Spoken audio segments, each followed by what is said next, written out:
those people that think lifting weights makes you slower, go ask Terrence Crawford that. Go say, hey, how much did lifting weights make you slower versus Canelo? Because my man took a whole year off and focused on gaining muscle. When he went into... Boom! Welcome back to the channel, guys. Alright, today we talking about 5 boxers that need weightlifting in their life. And I'm going to mention these 5 boxers by name and mention exercises that I think could improve their game in the ring. And if you are an athletic person that plays sports, or you're a fighter, you could learn something from this. So with that being said, I'm getting right into it. Number 5, we're going 5 to 1, guys. All right, we got number 5, Mr. Edgar Berlanga. All right, I'm a big fan of Edgar Berlanga. I see a lot of potential in him, but I see a lot of potential that's still in the tank that hasn't come out yet.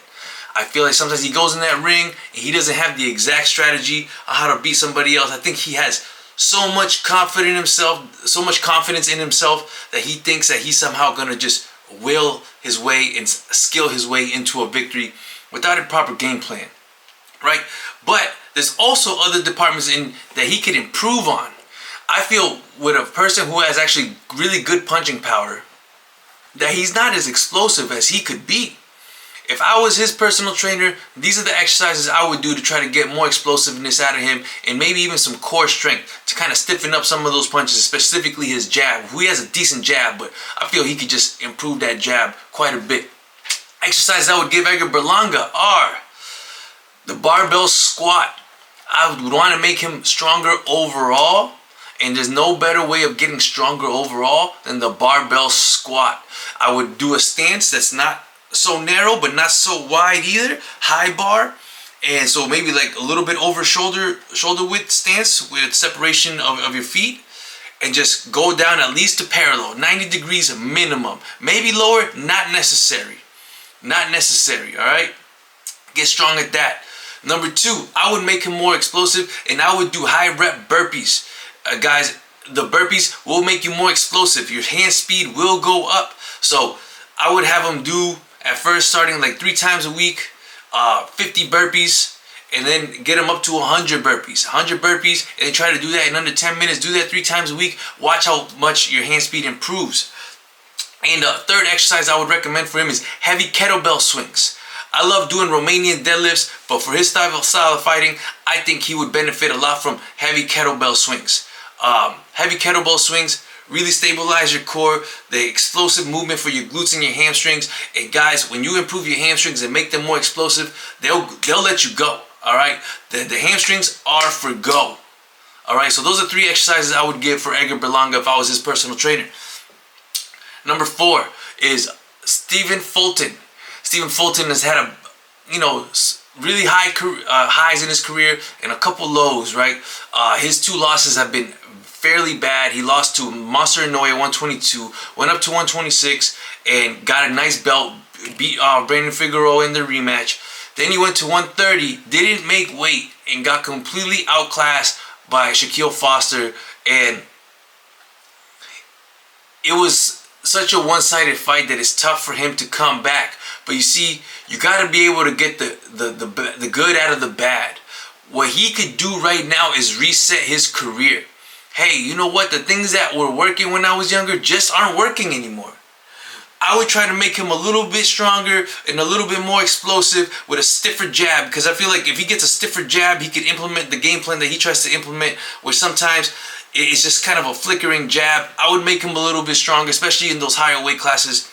He has room to grow, so if he's going to fight at lightweight, these are the exercises that I would recommend for him, even at super featherweight, but I don't think he can make super featherweight. Number 1 is the ab twist, cable and elastic bands, all right? Get those, stabilize your core, boom, turn. Get those obliques going. Both sides, obviously.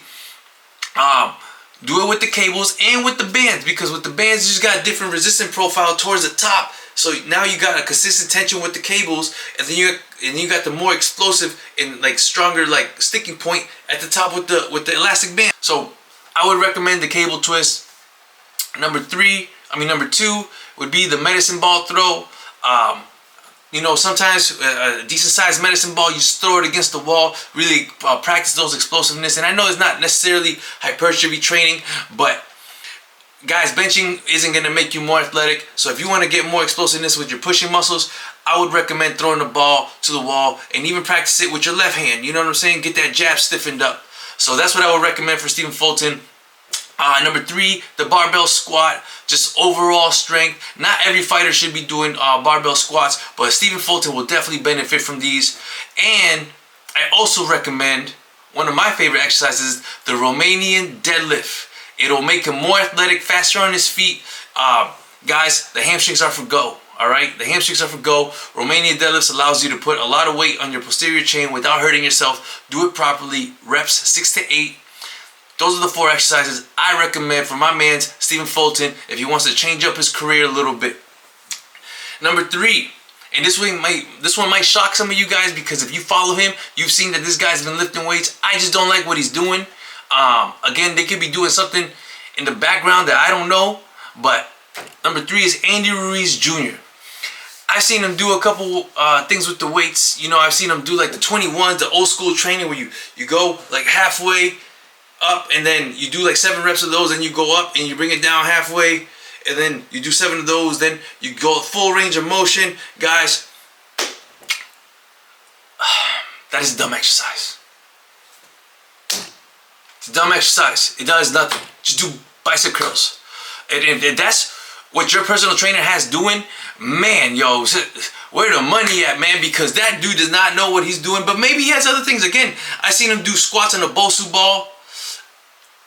I don't know what that's doing either. You know what I'm saying? Listen, here are the exercises I would recommend for Andy Ruiz, because my man does not need better balance. He has very good balance, especially for a heavyweight and somebody as flabby as he is for the most part. So, with that being said, guys, number 1, Romanian deadlifts. It will make him more athletic.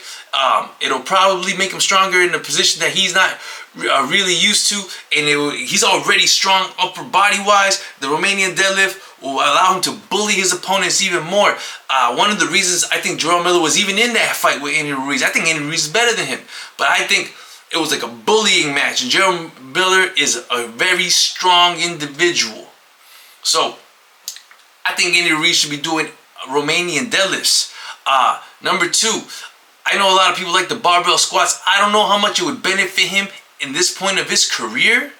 Obviously, there's always benefits to squats, but if he's doing Romanian deadlifts and he's a pretty strong guy, I would recommend he just do leg press. Do some leg presses. And it's not something I would recommend most athletes do, but somebody like Andy Ruiz, who should just probably gain a lot more strength in his lower body, I think he should do leg presses. And now mind you, there's other exercises you could do. These are just the 3 I would recommend they do. I recommend Andy Ruiz do Romanian deadlifts, leg press, and cut the bicep work out and just do heavy skull crushers. What you have to ask yourself as an athlete is like, what is this benefiting? If you getting bigger biceps gonna make you a lot better of a puncher? Not really. Not really. You don't have to ditch it if you don't want to. You're a heavyweight. You know, there's no weight limit. But you should be putting skull crushers, heavy skull crushers in there. Bomb, explosive, bomb. You want to be more freaking stronger with your punches. If that's what they're aiming for, get some skull crushers in there. All right, those are 3 exercises that I recommend Andy Ruiz put into his routine. I know he's been working hard. You know, he's showing off on Instagram that he lost some weight. He's looking better.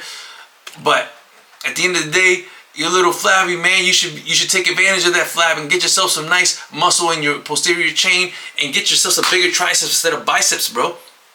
That's what I got to say about Andy Ruiz. Big fan of him.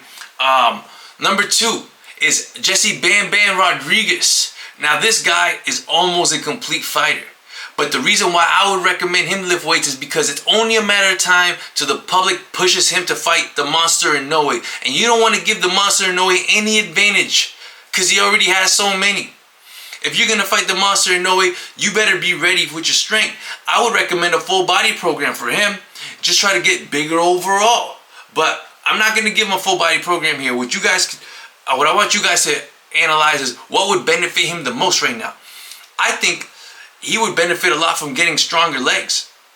And no muscle is not going to make you slower. And I'll make a little quick point at the end, right? Number 1 exercise I would recommend for Jesse Bam Bam Rodriguez is the Romanian deadlift. RDLs. I love those. They will make him more athletic or keep him as athletic. He already seems athletic, but I'm telling you, get really good at Romanian deadlifts. All right. Number 2, the Bulgarian split squat. I think the Bulgarian split squat will put decent size on his legs so he can get that extra muscle mass that he needs to compete at the higher weight classes. I think sometimes fighters really like abandon their legs and understand if you're going up in weight, this is a good way for you to like put some mass that can transfer over in the ring. You understand? I'm not saying abandon your upper body work, but there's a lot of room for growth in those legs, and not that you just need the muscle, but there's a lot of room for you to grow muscle with movements that will make you more explosive and athletic. Guys, the Bulgarian split squat, I highly recommend. If he wants to practice more free weights, you could do lunges, but I think 2 sets, once or twice a week of Bulgarian split squats will benefit Jesse Bam Bam Rodriguez a lot. Number 3, I would recommend Lou raises for him, right? This is when you get the dumbbells and you kind of just, instead of doing lateral raises, you turn them over and you just touch the dumbbells above your head and then you bring them back in front of your body. That's what I would recommend for Jesse Bam Bam Rodriguez for shoulder health and to get his shoulders a little bigger, because, you know, sometimes when you get, you know, you're trying to block with that hook, it's good to have some big shoulders. And if you're going to go up in weight, especially if it's only going to be 6 pounds, why not get a few bigger shoulders so you can block some of those punches? So that's what I recommend for Jesse Bam Bam Rodriguez. But one more thing I would put in there for him is some explosive pull-ups, because the back got room for growth, and you could actually get more explosiveness when you do these pull-ups up down to your to your stomach, almost to your rib cage. You know what I'm saying? Get really good at those. So those are 4 exercises that I would recommend for Jesse Bam Bam Rodriguez to put on some mass and to become strong enough, because he has the skills to compete with the monster Inoue. So those are the 4 exercises I gave him. But to my number 1 fighter that I would recommend start lifting weights is my man's Deontay Wilder, the Bronze Bomber. Listen, guys, we all know what he brings to the table, and that is a monster right hand that could probably break bones, right? But let's be honest, he's been at a disadvantage for the majority of his career. He's been outweighed by 30, 40 pounds. You know, and I think that at this point, what was working for him when he was younger just isn't clicking like it used to. You have to be real with that. He still has power in his right hand. I know he does. But how much better would he be with a foundation under him that could stiffen up his jab? My man needs a stiffer jab. So here's the exercise I would recommend for him, right? Number 1 is the Romanian deadlift. What a shocker, right? Yeah, I know. What a shocker. But the Romanian deadlift is what I would recommend for him. Get his posterior chain strong, get his glute strong, get his hamstring strong, and I will also recommend the squat, the barbell squat. And I know that seems like a lot, right? And it might be, but I know he has this fight with Alexander Usyk coming up, right? Potentially. If that fight falls through, or if you fight that fight and you lose, but you continue fighting, maybe you need to change up your game plan on how you attack your opponents or each training camp. If he goes a year and he's training with these movements and he's getting stronger at the squat, he's getting stronger at the Romanian deadlift, I'm telling you guys, you will see the game changer. But here's the 3rd exercise that I would recommend for Deontay Wilder to do, and that is the burpees. My man needs to do burpees. For those people that think burpees is a stupid exercise, you need to go check yourself, because the burpees builds explosiveness, it builds conditioning, it just overall will make your hand speed faster. If you don't believe me, do them for 6 weeks, 3 times a week, and progress in them every single time, and tell me how your hand speed is after 6 weeks. I'm telling you, your hand speed will be up to par. And with Deontay Wilder, with the barbell squat, in the Romanian deadlift, and adding the burpees in there with him, I really think it could contribute to his jab, to stiffen up that jab. Man, if Deontay Wilder had a Tommy Hearns jab, that dude could be back. He could be back. He could be back and putting people on their back. You know, my man still got that equalizer. You just need to bring attributes to your game that could deliver that equalizer. It's still there. That's why he's so confident that he could win the championship fight again, because he knows he still has that equalizer, or else he'd call it a day. The equalizer's there. You just need a better delivery package system. You know what I'm saying? You might need to switch from UPS to Amazon. You know, do your burpees and go to Amazon. Fourth exercise I got for him is the explosive pull-up. I don't know how many pull-ups he could do full range, right? Because sometimes as boxers, we got this ego like, oh, we're stronger, we're stronger, we're stronger. And then you start doing these exercises and they're kind of just not good. You're not doing them properly. I've seen Deontay Wilder bench 315. My man should not be benching 315. Like, you're already explosive. The bench is not going to make you more explosive, or it might give you a little bit of strength, you know? For that, you could do burpees or throw the medicine ball against the wall. But I think he should incorporate explosive pull-ups and just engage that core and try to go as high as you can after you get good at pull-ups. And just those 4 exercises, the Romanian deadlift, the squat, the burpees, and explosive pull-ups, yo, my man, if he does that for a year with proper coaching, without hurting himself, he could bring it back. I don't know if he could reach his top glory moments, but he'd be capable of, that's for damn sure. And I want to make this point, right? I gave all my 5 boxers. I really hope Deontay Wilder starts lifting weights with compound lifts and really focuses on that, because I think he can bring his game back. But for all those people that think lifting weights makes you slower, go ask Terence Crawford that. Go say, hey, how much did lifting weights make you slower versus Canelo? Because my man took a whole year off and focused on gaining muscle. When he went into the fight with Canelo, he looked like a full-blown middleweight. Maybe even a super middleweight. He did not look like a welterweight or junior middleweight. He looked like a middleweight / super middleweight, and he was there physically and with his speed. He did not get slower, and he was stronger than ever. So if you think lifting weights will make you slower, sure. If you go on the pec deck machine and you just pumping out, you know, reps for your chest, and you just doing bicep curls, and that's all you're doing, there might be some truth in that, maybe. But if you're doing explosive movements that build muscle, like the Romanian deadlift, the squats, the burpees, the explosive pull-ups, I'm telling you, you're going to become faster, bro.